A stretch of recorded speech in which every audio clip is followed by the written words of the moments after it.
Wisconsin. He was very disappointed after the Wisconsin Supreme Court election went in favor of the liberal justice. He was thwarted earlier this year, but he is sounding the alarm about this, okay?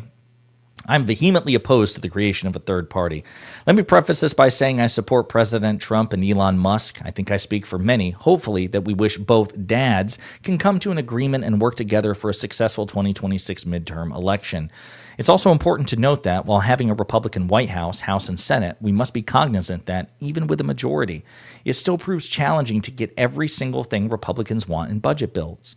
Arguments against a third party. The Ross Perot spoiler effect. In 1992, billionaire Ross Perot was an independent for president. Perot earned 18.9% of the vote. George H.W. Bush received 37.5% of the vote, and Bill Clinton won the presidency with 43%.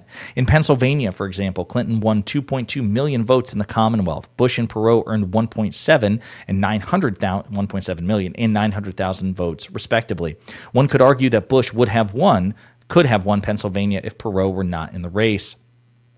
Not the majority in many states. In Pennsylvania, voters with no party affiliation or registered with a minor party do not make up the majority of the Commonwealth. There are 3.8 million registered Democrats, 3.6 million registered Republicans, and independents / minor parties only have 1.4 million voters. The argument that independents are the majority is not the case for Pennsylvania. This is the big one. The America Party pulls from Republicans. I'm going to say it.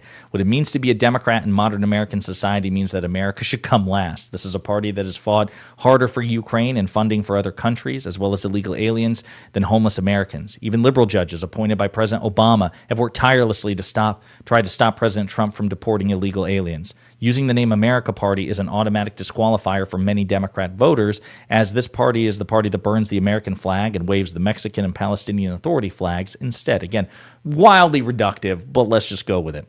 With the left vandalizing Tesla vehicles and largely despising the beautiful Elon Musk, the architect of the American Party, the creation of a third party would likely hurt the Republican Party of Pennsylvania. Ballot access remains difficult. As recent as the 2024 presidential elections, the Libertarian Party lost automatic ballot access in Georgia due to lack of votes. In 2020, the current Democrat Pennsylvania Supreme Court removed Green Party presidential candidates from the ballot. Candidates, or lack thereof. In addition to funding the ballot access for candidates to even make the ballot, you have to find candidates for your party, respectfully, and I say this as nicely as possible. We cannot get even enough people to run for vacant seats as it currently stands. Similarly, we cannot even get enough election day workers to fill every Republican slot in critical counties and swing states. I would argue that election day workers are one of the most important positions in the country as they oversee our election. Thousands remained open. For these reasons above, I vehemently oppose the creation of a third party while deeply respecting both President Trump